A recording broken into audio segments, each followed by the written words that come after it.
All right. So,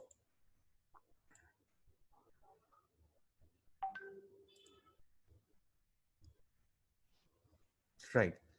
तो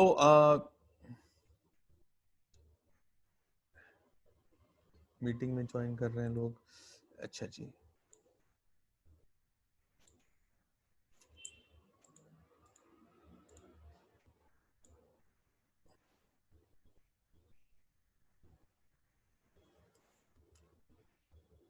All right. Screen दिख गया ना? Okay. Now, law of conservation of linear momentum is a very fundamental law of physics, and it is always obeyed in all situations. ये कभी भी fail नहीं होता है. तो सबसे पहले तो हमको वापस से पता होना चाहिए कि भाई what is linear momentum. Momentum हमने आपको पढ़ाया था जब हमने सेकंड लॉ पढ़ाया. हमने उस समय बताया था आपको, नाइन्थ में भी पढ़ा आपने. Momentum is a physical quantity which is formed by multiplying the mass of a body with the velocity of the body. तो लीनियर मोमेंटम को हम स्मॉल p से रिप्रेजेंट करते हैं, और ये मोमेंटम जो है वो मास इनटू वेलोसिटी होता है. ओके. नाउ न्यूटन का सेकंड लॉ बच्चों क्या बोलता था? That the rate of change of momentum dp by dt है ना, इसी को बोलते हैं rate of change of momentum.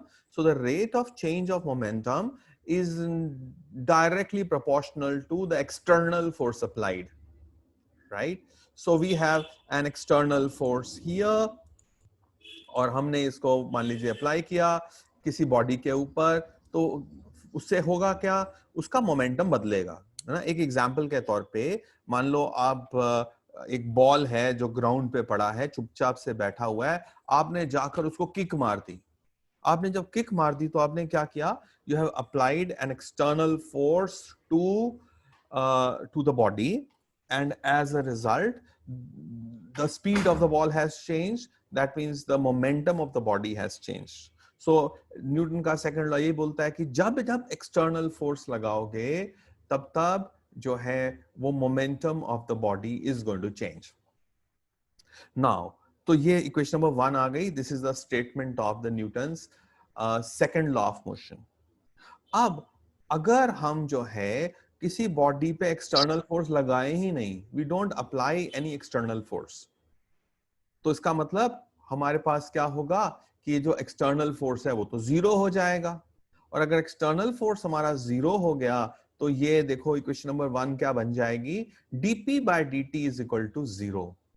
dp by dt zero का मतलब होता है, क्रॉस मल्टीप्लाई कर दूं, dt into zero will be zero, और therefore dp is zero. dp का मतलब चेंज इन मोमेंटम.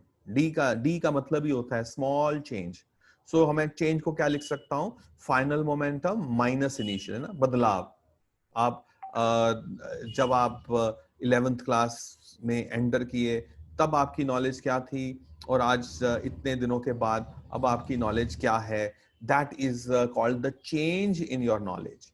वैसे ही dp is a change of momentum, and the change of momentum क्या होता है बच्चों? That is p final minus p initial. एक बार समझ लेते हैं फिर मैं लिखवाता हूं, ध्यान दीजिए. सो p final minus p initial ये होता है बदलाव, एंड दिस बदलाव is zero. which means that अगर मैं माइनस को इसको मैं इस तरफ ले जाऊं तो माइनस क्या बन जाएगा? Plus. which means that p final will become equal to p initial, right? That is the momentum of the system remains unchanged. momentum किसी भी बॉडी का अपने आप नहीं बदलता है जब तक उस पर फोर्स ना लगाई जाए. लेकिन अब हमने क्या बोला? एक्सटर्नल फोर्स तो हमने लगाई ही नहीं. एक्सटर्नल फोर्स तो लगाई ही नहीं. अगर एक्सटर्नल फोर्स नहीं लगाई तो फिर मोमेंटम भी नहीं बदलेगा. जो जिस हाल में है वो उसी हाल में रहेगा, है ना. अब मैं क्या कर रहा हूं? मैं नॉलेज फोर्स लगा रहा हूं आप सबके ऊपर. तो जो बच्चे प्रेजेंट हैं उनके ऊपर नॉलेज फोर्स लग रही है. जो इस क्लास को अटेंड नहीं कर पाए हैं या नहीं कर रहे हैं उन पे वो नॉलेज फोर्स नहीं एक्ट कर रहा है. सो अगर नॉलेज फोर्स एक्ट नहीं करेगा तो उनके हालात भी, नॉलेज भी बदलेगा नहीं.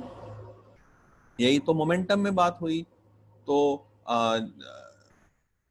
राइट. मैं जो है अभी आपको, आप इसको समझने पे ध्यान दीजिए, फिर मैं आपको नोट्स आप बताइए मेरे को ऑन करके, मैं अभी साथ साथ लिखवाऊं आपको कि मैं आपको प्रिंटेड भेज दूं, और हम इस समय समझने पे ध्यान दें।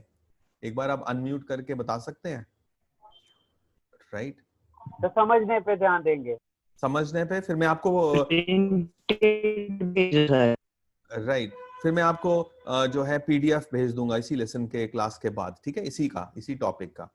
ऑलराइट, फिर आप अपनी क्लास में नोट कीजिए। Yes sir. ओके बेटा, thank you very much. Now so हमने वापस देखो, मैं दो बार भी समझा सकता हूं कि न्यूटन का सेकंड लॉ बोलता है external force is rate of change of momentum.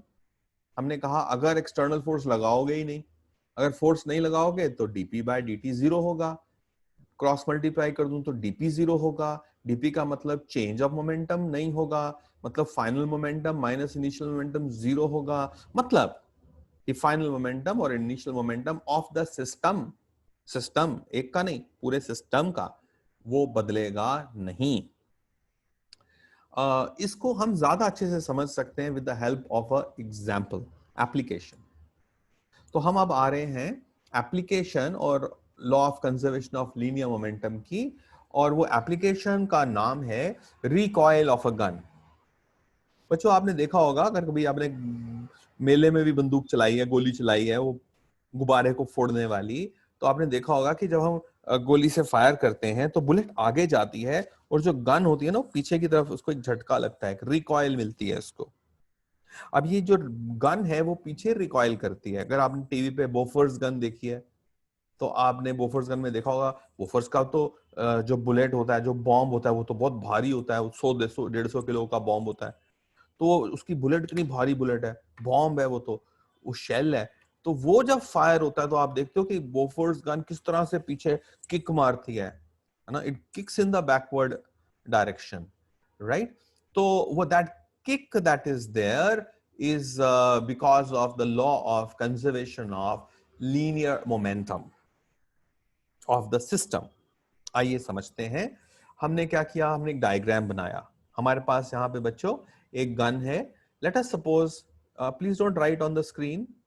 ये जो गन है उसका जो मास है, बंदूक का मास है कैपिटल एम, और जो बुलेट है उसका मास है स्मॉल एम, ठीक है। और ये हम निशाना लगा रहे हैं तो हम रुके हुए हैं, तो इसका मतलब बुलेट भी रेस्ट पे है और गन भी रेस्ट पे है। That means initial velocity u of the system is zero, है ना। ये initial velocity u of the system is zero, right. Now suppose we, कोई बात नहीं, I am sharing the screen, right. So what we are therefore seeing is that जो हमारी जब हमने फायर किया, इसको बुलेट को फायर किया, so what happens is that the bullet moves out, जिसका मास स्मॉल m है, it moves out with a velocity vb, that is the velocity of the bullet। और जो गन है वो देखो इस लाइन से पीछे की तरफ आ गई है। let us suppose vg is the velocity of recoil of the gun, right। तो अब हमने किसको सिस्टम माना, हमने गन और बुलेट को दोनों को एक सिस्टम माना है। अब ये जो गन जो फायर हुई, इसके अंदर स्टूडेंट्स बाहर से तो कोई फोर्स नहीं लगाना, हमने ट्रिगर दबाया सिर्फ, अंदर बुलेट का मसाला बर्न हुआ, उसका फ्यूल बर्न किया, और बुलेट एक जिप से हाई वेलोसिटी के साथ, वेलोसिटी बी के साथ आगे बढ़ गई, और गन जो है वो रिकॉइल कर गई इन द बैकवर्ड डायरेक्शन। किसी ने आके किक तो ना मारी है बंदूक को या बुलेट को, किसी ने बाहर से कोई धक्का तो ना दिया इसको, नहीं। जो कुछ भी हुआ है उनके अंदर की बात है ना, उनके दिल की बात है, अंदर की बात है। तो इसलिए जिनके अंदर की बात है बोलते हैं सिस्टम, है ना, हमारा फैमिली सिस्टम। तो उस फैमिली में सारे लोग जो है वो एकजुट होते हैं, एक फैमिली होती है, एक सिस्टम होता है। वैसे ही ये बुलेट और जो गन है, इनकी फैमिली, इनका खानदान है, ये एक सिस्टम है। Now, what is the initial momentum of the system? We'll start from there. तो इसका बुलेट का मास है कैपिटल एम और स्मॉल एम, और गन का मास है कैपिटल एम, और उनकी इनिशियल वेलोसिटी यू। और हमको कहा गया क्योंकि u जीरो है, therefore initial momentum of the system will be zero. That is equation number 1, right? अब हमने कोई बाहर से फोर्स तो लगाया ही नहीं, तो इसका मतलब F external is 0. Therefore, according to the law of conservation of linear momentum, the momentum of the system should remain constant. वो बदलना नहीं चाहिए. That is, the final momentum of the system should always be equal to the initial momentum of the system. ये बदलना नहीं चाहिए. यही पढ़ा था हमने अभी अभी कि भाई यहां देखो कि फाइनल मोमेंटम हमेशा इनिशियल मोमेंटम के ही इक्वल होता है, राइट? तो अब देखो फाइनल और इनिशियल सेम होना चाहिए. अब देखो फाइनली क्या है, बुलेट जो है वो तो आगे गई है. लेट अस टेक आगे को प्लस और पीछे को माइनस. वेक्टर क्वांटिटीज के अंदर हमको ये प्लस और माइनस लेना ही पड़ता है क्योंकि डायरेक्शन को भी रिप्रेजेंट करना होता है. तो what is the momentum of the bullet? Momentum of only of the bullet, that is इसका मास, बुलेट का मास स्मॉल m, और velocity of the bullet is vb. Therefore, momentum of the bullet, बच्चों, will be small m into v of the bullet plus mass of the gun is capital M and velocity of the gun is vg. जो unknown है, ये हमको पता ही नहीं है कितनी जोर से पीछे जाएगी, क्वेश्चन मार्क है. जो अननोन होते हैं उनको हम साइन कन्वेंशन नहीं लेते हैं, उनका अपने आप ऑटोमेटिकली सही आंसर आता है. तो मैंने vg को ना लिया प्लस ना लिया माइनस, मतलब प्लस ही लिया. सो m इज इनटू vg. तो total final momentum of the system बच्चों हो गया मास of the bullet into velocity of the bullet plus mass of the gun into velocity of the gun. और ये क्या होना चाहिए? उतना ही होना चाहिए जितना हमारा मोमेंटम है initial. But initial momentum equation number 1 के हिसाब से वो तो जीरो है. So I can say that ये जीरो है. That means फोर्थ इक्वेशन और फर्स्ट इक्वेशन को हम डाल दें, अगर फर्स्ट को और फोर्थ को डाल दें इक्वेशन नंबर 3 में, तो I'll get this term, this whole term, और ये वाली टर्म तो पूरी की पूरी जीरो है. तो that means mass of the bullet into velocity of the bullet plus mass of the gun into velocity of the gun is a zero. ढूंढना क्या है हमको? हमको तो velocity of the gun ढूंढना है. तो हम क्या करेंगे? velocity of the gun will be equal to इसको हम शिफ्ट कर देंगे इक्वल टू के उधर. जब भी हम शिफ्ट करते हैं तो साइन चेंज हो जाता है. So mass of the gun into velocity of the gun will be equal to minus mass of the bullet into velocity of the bullet. Cross multiply कर दें इस मास को, नीचे आ जाएगा ये. सो क्या आया? Therefore velocity of the gun is minus small m upon capital M into velocity of the bullet. ये फॉर्मूला आ गया हमारे पास. And this velocity is called as the recoil velocity of the gun. Velocity with which the gun moves in the backward direction. तो हमने velocity का formula कहां से derive किया? From the law of conservation of linear momentum से derive किया इसको. Final momentum is equal to initial momentum. वहां से ढूंढा हमने. सीखते क्या है यहां से? 4 बातें हैं. लर्निंग्स क्या है हमारी? What do we learn from here? Students, what first learning is that the velocity of the gun is coming out to be negative. Negative का मतलब कि भाई ये जो बुलेट है उसकी स्पीड और गन की speed are in opposite direction. अगर हमारी गन जो है, अगर बुलेट आगे जाती है तो नेगेटिव का मतलब होता है कि गन पीछे की तरफ जाती है. इसीलिए नाम था इसका रिकॉइल. रिकॉइल का मतलब पीछे आना. Recoil velocity of the gun. फिर आप देखो कि दूसरी लर्निंग है the velocity of recoil of the gun is directly proportional to small m, the mass of the bullet. तो अगर बुलेट भारी होगी एग्जाम्पल, तो रिकॉइल भी ज्यादा होगा. डायरेक्टली का ही मतलब होता है एक बढ़ता है तो दूसरा भी इंक्रीज करता है. That is what it means. So अब बोफोर्स गन में ज्यादा रिकॉइल क्यों होता है? बिकॉज बोफोर्स गन का जो बॉम्ब है वो ही भारी होता है, इसलिए रिकॉइल भी ज्यादा होता है. अगर आपने बॉर्डर पिक्चर देखी है तो आप देखते हैं कि पिस्टल छोटी सी होती है, उसकी बुलेट भी छोटी होती है. जब उसको हम उससे फायर करते हैं तो वो रिकॉइल कम करती है. लेकिन एक मशीन गन होती है, हैवी मशीन गन, उसको हमने जमीन पे बांध के रखा होता है ना, कहीं पे फिक्स करके रखा होता है.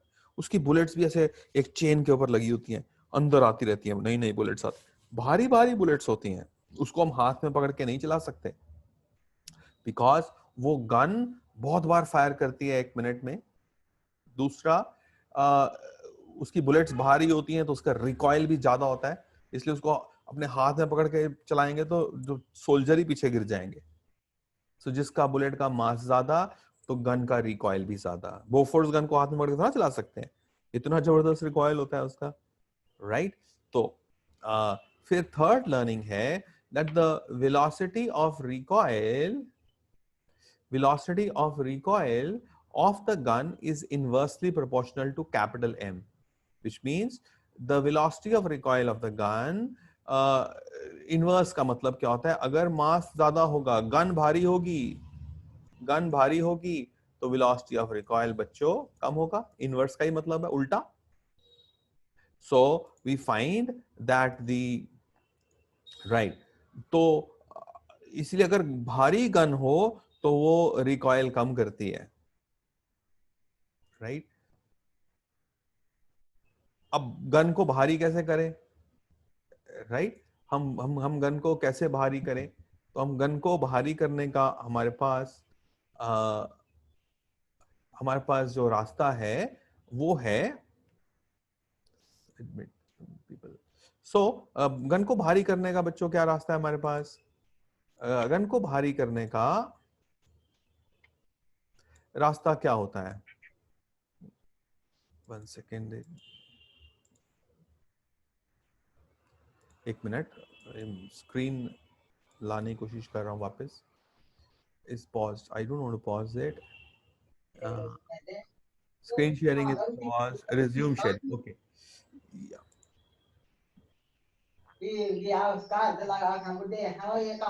हाँ जी, तो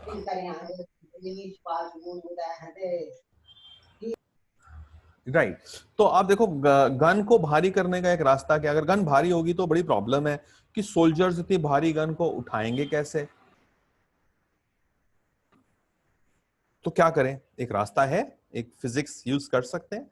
तो आप देखेंगे कि बच्चों कि हम क्या करते हैं, जो गन होती है ना उसका जो पीछे वाला बट होता है उसको अपने शोल्डर के साथ प्रेस करके रखते हैं।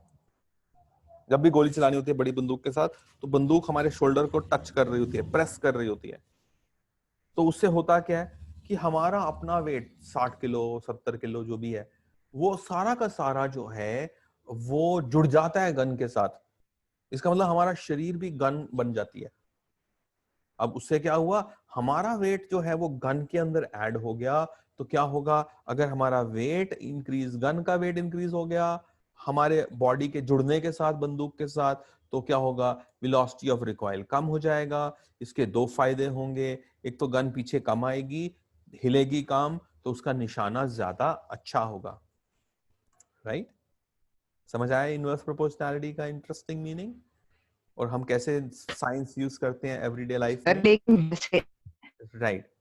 तो आप देखिए बच्चों, एक सर फोर्थ और पॉइंट की बात करते हैं, फोर्थ लर्निंग, और वो ये है that velocity of recoil of sir the gun is, yeah, somebody is saying something, कुछ क्वेश्चन है आपके मन में, आप अनम्यूट सर करके, जैसे जो गन की या बोलिए सर बोलिए। जो गन की एनर्जी है हाँ, गन की, हवा में ट्रांसफर हो जाएगी तो हमें भी एक शॉक तो लगेगा ही। दैट्स राइट, हमको शॉक लगेगा, लेकिन क्योंकि अगर हमने जो गन है उसको अपने शोल्डर के साथ प्रेस करके रखा होगा और हमको पता होगा कि इसने पीछे रिकॉइल होना है, तो जैसी वो रिकॉइल होगी हम अपने शोल्डर को हल्का सा एक पीछे की तरफ पुल कर सकते हैं, हम उस शॉक को एब्जॉर्ब कर सकते हैं। इसीलिए आप देखते हैं कि आर्मी पीपल, उनको ट्रेनिंग करनी पड़ती है बंदूक चलाने की भी, क्योंकि शोल्डर्स को सहने की ताकत होनी चाहिए। तो शोल्डर पैड्स भी डालते हैं कुछ स्टार्टिंग में, शोल्डर्स को, जो सोल्जर्स होते हैं उनको स्टार्टिंग में नई नई गोलियां चलाते हैं तो शोल्डर में कुशन पैड डालते हैं ताकि बंदूक का डैमेजिंग इफेक्ट उनके शोल्डर पे ना हो। तो प्रैक्टिस देयरफॉर इज रिक्वायर्ड। आप देखते होंगे कई बार उधमपुर में भी आवाजें आती हैं प्रैक्टिस की, बंदूकें चलाने की, गोली चलाने की प्रैक्टिस करते हैं रेंज के ऊपर, तो यही प्रैक्टिस करते हैं, एम भी ठीक रहे और वो शॉक को भी हम एब्जॉर्ब कर सकें। नहीं तो दूसरा रास्ता क्या है हमारे पास, बंदूक भारी करना। अगर बंदूक अभी मान लो जितनी हल्की बंदूक है उतना उठाना आसान होगा ना उसको। अगर AK-47 छोटी सी है, 2.5-3-4 किलो की है, अगर उसको हमको अच्छा एम लेने के लिए उसको हमको 70 किलो की बंदूक बना दी हमने, और 70 किलो की बंदूक उठाएगा कौन? उठा ही नहीं पाओगे। तो इससे अच्छा ये नहीं है कि हम अपना 70 किलो, अपनी बॉडी का 70 किलो उसको गोली चलाते समय दे दें, गिफ्ट कर दें, बोले ये 70 किलो बंदूक तेरा हो गया, इसको भी ले ले, और इससे अब तुम रिकॉइल कम करना, बिकॉज बंदूक का मास बढ़ा रहे हैं, मतलब ये हम उसको धोखा दे रहे हैं बंदूक को, हम बोल रहे हैं हमारी बॉडी का मास भी बंदूक तेरा ही है। तो उससे क्या होगा, वेलोसिटी ऑफ रिकॉइल कम हो जाएगी, और वेलोसिटी ऑफ रिकॉइल अगर बच्चों कम हो जाएगी तो एम ज्यादा अच्छा आ जाएगा। राइट, ठीक है बच्चे। तो अब हम अगर सर अगर मास ज्यादा होगा तो भाई रिकॉइल कम हो जाता है ना, इनवर्स है ना, देखो ये इनवर्स है। इनवर्स का मतलब ये होता है कि एक बढ़ता है तो दूसरा कम हो जाता है, तो झटका कम लगेगा अगर बंदूक को, तो उसका निशाना ज्यादा अच्छा होगा। राइट, आया समझ बच्चे? Yes sir, thank you, yes sir, very good. Now here, yes so I encourage you to unmute and ask questions. That is the advantage of an online class, and we should definitely take that. So VG, velocity of recoil of the gun, is directly proportional to velocity of the bullet. Very good. इसका मतलब अगर हम चाहते हैं कि ऐसी बंदूक बनाना जो 2 किलोमीटर दूर दुश्मन को गोली मार दे, 2 किलोमीटर दूर खड़े हुए दुश्मन को गोली मार दे, तो इसका मतलब गोली को इतना ज्यादा तेज जाना पड़ेगा कि वो 2 किलोमीटर दूर तक भी जा पाए, और वो उस एनिमी को अंदर पंचर भी कर पाए। तो इसका मतलब हमको वेलोसिटी ऑफ द बुलेट ज्यादा करनी पड़ेगी। अगर वेलोसिटी ऑफ द बुलेट को हम ज्यादा करेंगे तो इसका मतलब उसकी रिकॉइल की वेलोसिटी भी बढ़ जाएगी, डायरेक्टली प्रोपोर्शनल है ना ये भी। अगर velocity of the bullet increase किया तो वेलोसिटी ऑफ द गन भी इंक्रीज करेगा। तो जितना दूर निशाना लगाने वाली बंदूक होती है उसमें रिकॉइल ज्यादा होता है। अब पिस्टल में बहुत ज्यादा रेंज नहीं होती है, पिस्टल की रेंज, पिस्टल और रिवॉल्वर्स ये बनी है शॉर्ट डिस्टेंस के लिए, तो इसलिए वो लाइट वेट होती हैं, वहां पे रिकॉइल उतना ज्यादा नहीं होता है। लेकिन फिर भी आप देखते हैं कि इवन पिस्टल में सर आप ये लाइन रिपीट कर सकते हो? क्या कर सकते हो, फिर से बोलो। सर लाइन आप रिपीट कर सकते हो सर? सर लाइन रिपीट कर सकते हो हाँ आप, मैं ये कर वाली जो आपने बिल्कुल बोली बिल्कुल, अभी? मैं कह रहा हूं कि अगर हम चाहते हैं कि हमारी जो बुलेट है वो दूर तक जाए तो उसकी वेलोसिटी ज्यादा चाहिए। अगर बुलेट को हम ज्यादा वेलोसिटी देंगे तो इसका मतलब हमारी रिकॉइल वेलोसिटी गन की भी ज्यादा आएगी। तो अगर हमको ऐसी बंदूक बनानी है जिसका निशाना दूर तक जाए तो इसका मतलब उसमें रिकॉइल भी ज्यादा होगा, तो हमको उसके लिए तैयार रहना पड़ेगा। We need to be prepared that it is going to recoil more, right. So we are, अगर हम तैयार हैं तो हमको पता होगा कि कितना रिकॉइल करेगी, तो we will be prepared for that. So ये पॉइंट नंबर 4 यही बताता है कि अगर बुलेट की वेलोसिटी ज्यादा, और वेलोसिटी ज्यादा होगी तो ज्यादा आगे जाएगी ना, प्रोजेक्टाइल मोशन हमने पढ़ा है आपके साथ कि भाई जो चीज ज्यादा रेंज ज्यादा होती है तो उसकी वेलोसिटी भी तभी होती है जब उसकी वेलोसिटी ज्यादा हो, राइट। तो हमने ये 4 पॉइंट्स सीखे। नॉर्मली हमारी फिजिक्स क्लास तो यहीं तक रुकती है ना, normal teachers will only teach, ये डेरिवेशन करा देंगे, हो गया। But I am trying to make you understand physics by doing this extra thing which is called as learning. सीखा क्या इससे, सीखा क्या, तो हमने 4 बातें सीखी और हमने उसको अप्लाई किया, बिकॉज फिजिक्स में हम जब सीखते हैं, कुछ समझते हैं और उसको हम अपने जीवन में अप्लाई करते हैं, that is the happiness of physics, right.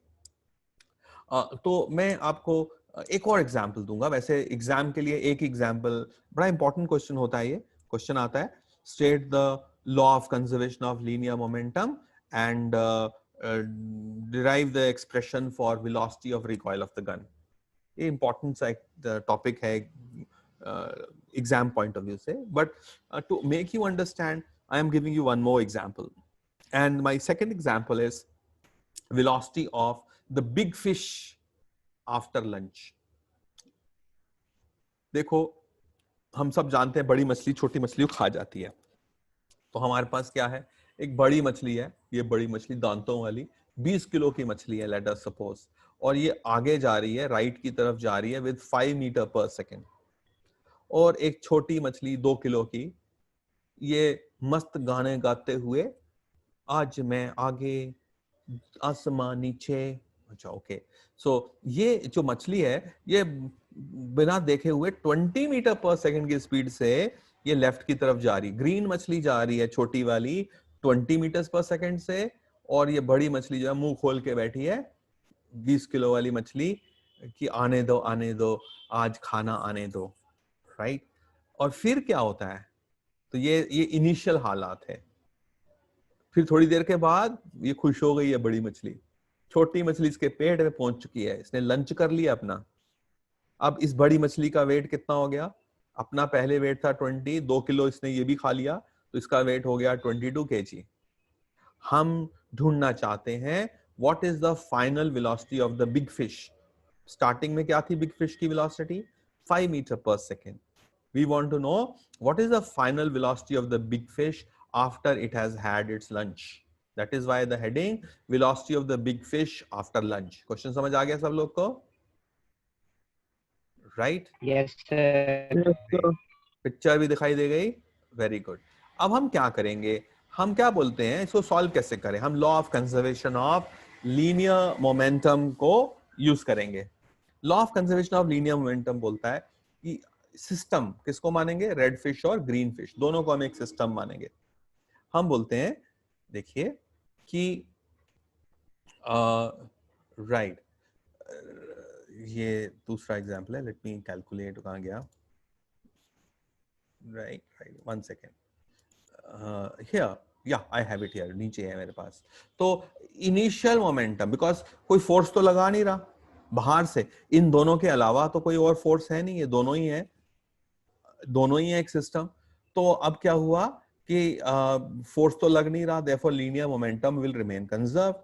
Linear momentum conserve रहेगा, इसका मतलब है initial momentum will always be equal to the final momentum, right. तो इनिशियल मोमेंटम क्या है, mass of the big fish into velocity of the big fish plus mass of the small fish into velocity of the small fish. Sign convention क्या लिया हमने, हमने right को plus लिया है, लेफ्ट को माइनस लिया है। अब आप देख सकते हो रेड फिश की वेलोसिटी आगे की तरफ है, उसको प्लस लेंगे तो ये वाली वेलोसिटी हमारी प्लस होगी और ये वाली वेलोसिटी हमारी माइनस होगी।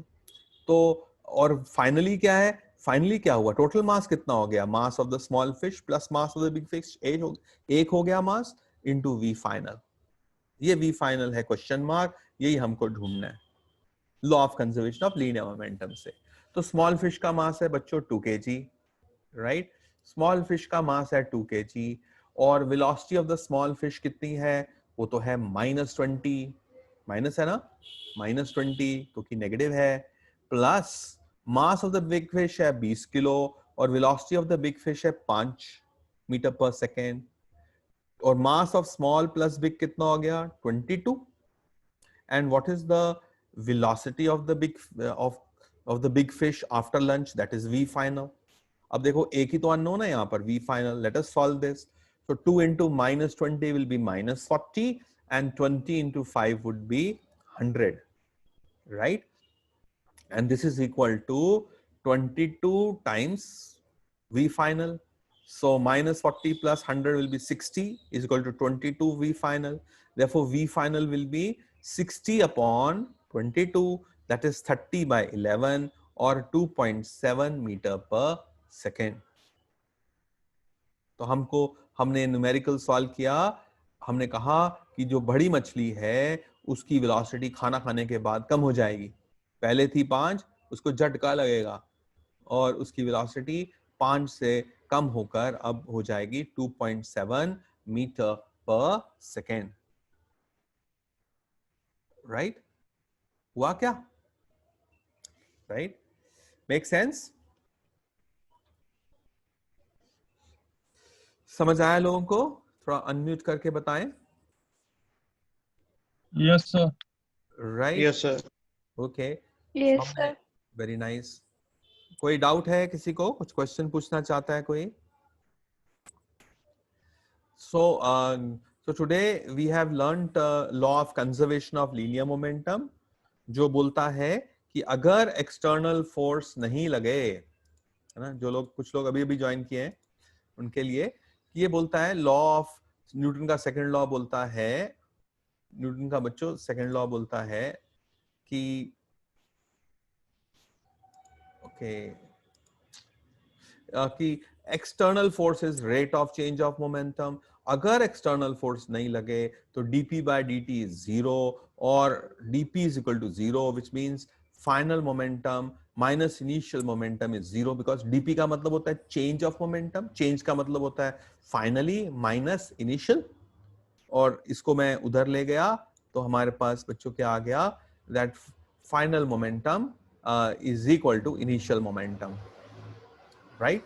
तो हमने यहाँ पे दो एग्जाम्पल्स आपके साथ किए, एक रिकॉइल ऑफ द गन, यहां से हमने ढूंढा आपके साथ that what is the velocity of recoil of the gun, ये एक्सप्रेशन आया था, इसकी हमने आपके साथ जो है वो कुछ लर्निंग्स की। ये किसी ने कुछ निशान लगा दिए यहाँ पर, I don't know who has done this, but anyways, तो ये जो है वेलोसिटी ऑफ रिकॉइल में हमने 4 लर्निंग्स की। नेगेटिव साइन का मतलब velocity of the gun is opposite to the velocity of the bullet.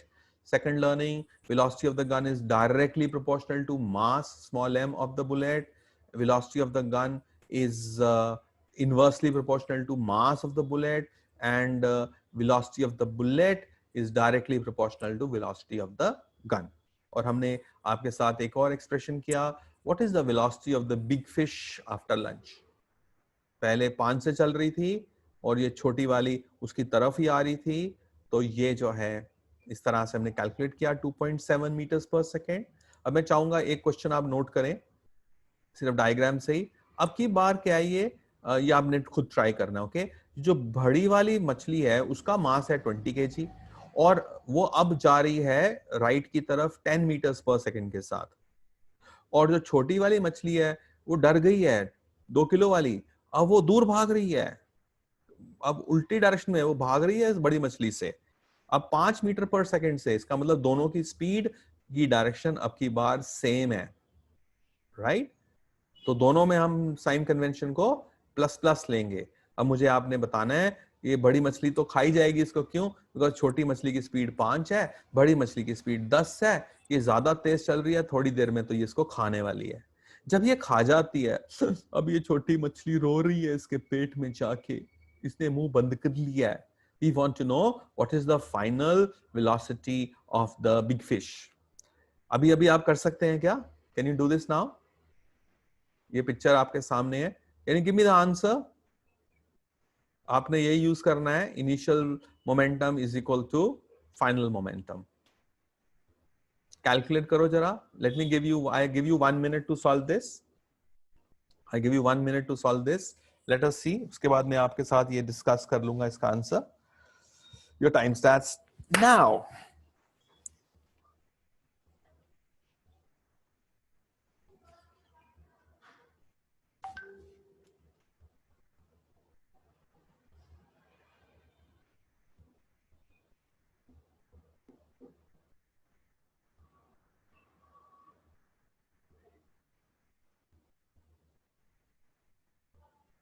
इसका मास लो, इसकी वेलोसिटी लो, प्लस इसका मास लो, इसकी वेलोसिटी लो, दोनों ही तो प्लस हैं। साइन कन्वेंशन का ख्याल रखना जरूरी है। खाने के बाद वेलोसिटी क्या हो जाएगी? 10 से कम हो जाएगी, 10 से ज्यादा हो जाएगी, कि 10 ही रहेगी? आप अनम्यूट करके अपना आंसर बता सकते हैं। 9.5 हाँ, कितनी? 9.5। Okay, let's see. 9.5 आप बोल रहे हो, और भी बच्चों को कैलकुलेट करने दो।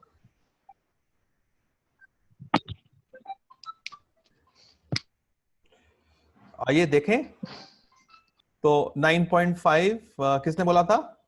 सही आंसर है 9.5 मीटर्स पर सेकेंड, सुफल ने कहा था। तो वेल डन सुफल। तो हमने देखा पी इनिशियल क्या था बच्चों, 20 किलो की मछली इंटू 10, 200 हो गया। 2 किलो की मछली इंटू 5, 5 2 10, 210 हो गया। और जब खा लिया तो टोटल मास हो गया 20 + 2, 22 into V final. So we get V final will be 210 upon 22, and the answer comes out to be 9.5 meter per second. Right? हुआ बच्चा लोग? एक और करना चाहेंगे? Yes. ओके, अच्छा जी, ये ऑलराइट, ना ये क्या है कि एक कार है, लेट अस सपोज एक कार है, एक ऑटो है, वो उसका मास है 500 किलो और वो सड़क पे सीधा एक्स एक्सिस पे जा रहा है विद स्पीड ऑफ 10 मीटर पर सेकेंड, और वो चल रहा होता है ना, तभी क्या होता है उसके ऊपर, जहां वो सड़क से जा रहा था, ऊपर से एक बिल्डिंग से 100 किलो का कोई बोरी उसके ऑटो के अंदर ठा करके ऊपर से नीचे आके गिरती है। ऑटो जा रहा था एक्स में और एक मास आके ठा करके गया। हिंदी पिक्चर में दिखाते हैं ना, हीरो जंप मारता है, ट्रक जा रहा होता है, वो रुई के ट्रक के ऊपर जाके गिरता है, वैसा ही न्यूमेरिकल है ये। ट्रक जा रहा है, 100 किलो का हीरो, बहुत भारी हीरो है ये, 100 किलो का हीरो ट्रक में ढम करके ऊपर से जंप मार गया। हमको बताना है कि भाई what is the initial velocity at 10 meters per second, what is the final velocity of the truck. ये बहुत अच्छा क्वेश्चन है। अब देखो, एक मैंने आपको प्रिंसिपल सिखाया था called the principle of independence of axis. ये प्रिंसिपल बच्चों बोलता है दैट किसी भी बॉडी का मोमेंटम को हमको, जो भी वेक्टर क्वांटिटीज होती हैं उनको एक्स में सेपरेट देखना चाहिए, वाई में सेपरेट देखना चाहिए। अब ये हीरो 100 किलो का हीरो जंप कर गया ट्रक में, इसकी वेलोसिटी की डायरेक्शन क्या है? इसकी वेलोसिटी तो है downwards along the Y axis है, जबकि ऑटो चल रहा है अलोंग द एक्स एक्सिस।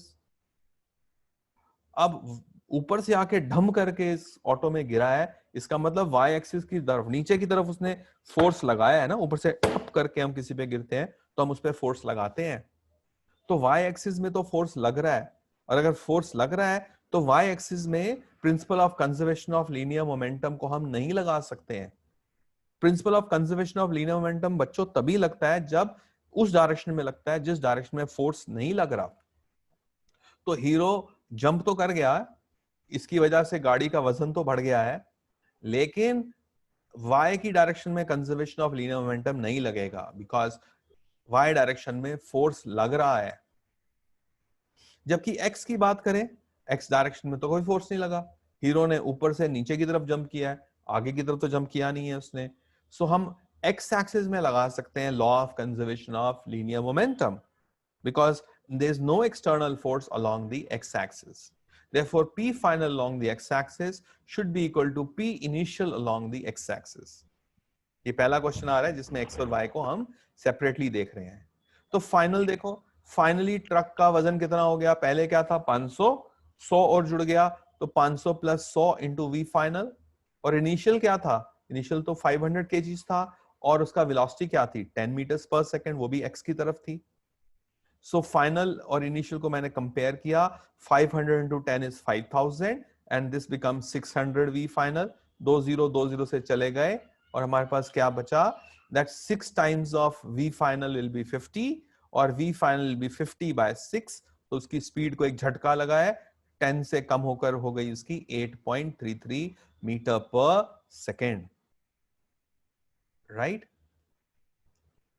तो ये बातें, दो बातें समझने वाली थी कि y में मोमेंटम का कंजर्वेशन नहीं लगेगा, x में लगेगा, और x की हेल्प के साथ हमने इसको सॉल्व किया। तो ट्रक के ड्राइवर को पता चल जाएगा ना, कोई ट्रक 10 पे जा रहा है, सडनली ढम की आवाज आएगी और उसकी स्पीड भी कम हो जाएगी ट्रक की, तो ट्रक ड्राइवर को तो पता चलना ही चाहिए कि उसकी गाड़ी में किसी ने जंप मारा है। लेकिन हिंदी पिक्चर में बेचारा चलता रहता है, उसको पता ही नहीं चलता हो गया है कुछ।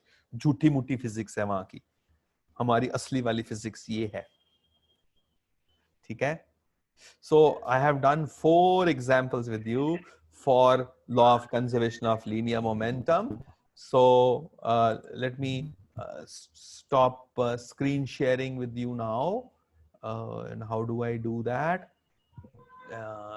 Stop sharing, yes. So I am back with you.